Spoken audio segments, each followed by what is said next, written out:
भारतात गुप्तचर नेमण्याची प्रथा वास्तविक अगदी पुरातन काळापासून रूढ होती. शुक्रनीती या ग्रंथातून हेर व हेरगिरीचा उल्लेख आढळतो. हेरगिरीचे महत्त्व छत्रपती शिवाजी महाराजांनीही जाणले होते. त्यांच्या सैन्यातील विश्वासराव नानाजी प्रभू मुसेखोरेकर, सुंदरजी प्रभू आदी हेरांकडून माहिती घेऊनच महाराज रणनीती ठरवित असावेत. शिवाजी महाराजांच्या 350व्या राज्याभिषेकानिमित्त स्वराज्याच्या बांधणीत महत्त्वाच्या ठरलेल्या गुप्त हेरांपैकी एक आणि प्रमुख असलेल्या बहिर्जी नाईकांच्या कार्याचा आढावा घेऊया.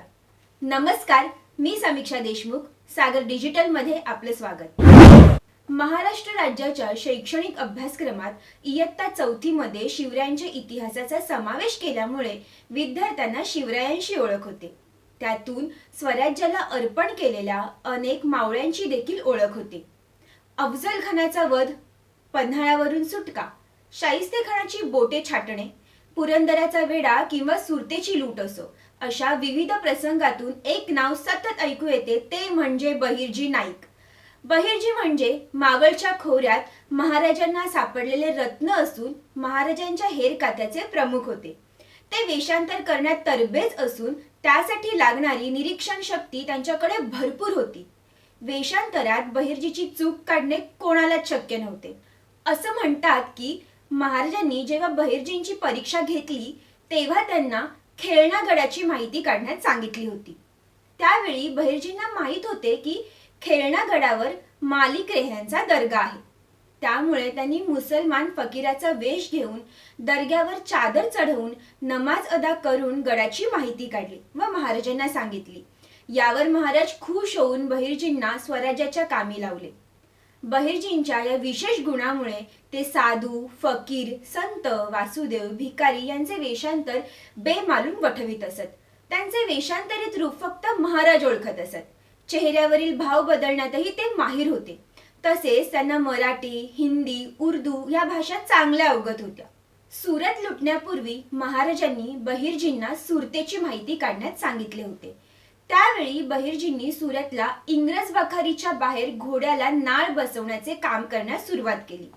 तसेच फकीर बनून सुरत शहराची खडानखडा माहिती महाराजांना दिलेली होती, असे उल्लेख इंग्रजांच्या कागदपत्रात सापडतात.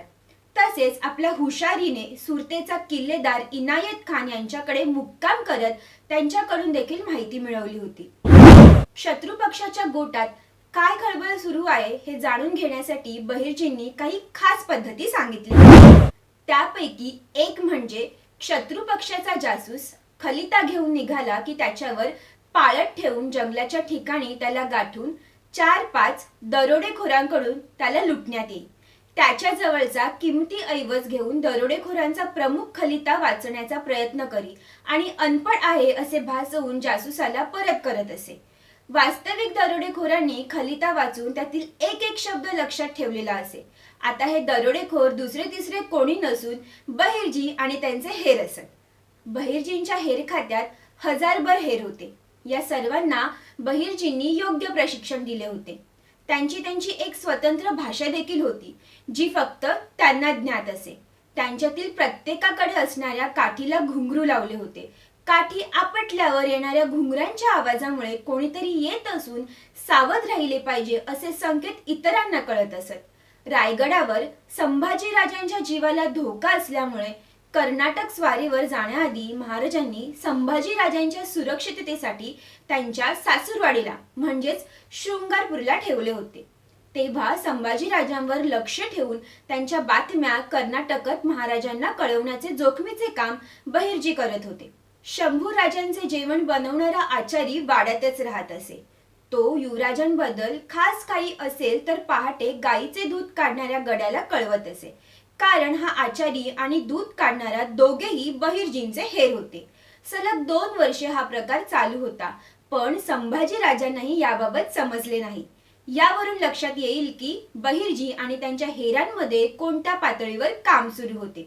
बहिर्जी नाईक यांच्याबद्दल सभासद बखरीमध्ये बहिर्जी नाईक म्हणून मोठा शहाणा, जासुदाचा नाईक तो बहुत हुशार चौकस ठेविला, अशी नोंद आहे. शिवभारतात आणखी एक उल्लेख सापडतो तो म्हणजे सिद्दी जोहरच्या बेढ्यातून महाराज निसटले त्यावेळी महाराज हेरांनी दाखवलेल्या मार्गाने प्रवास केला. अशा प्रकारे बहिर्जींच्या कामाने स्वराज्य बांधणीत महत्वाचे योगदान. आपल्याला ही माहिती कशी वाटली हे आम्हाला कॉमेंटद्वारे नक्की कळवा. तसेच आमच्याकडून कोणकोणत्या विषयांवर माहिती ऐकायला तुम्हाला आवडेल हे देखील आम्हाला आवर्जून सांगा. धन्यवाद.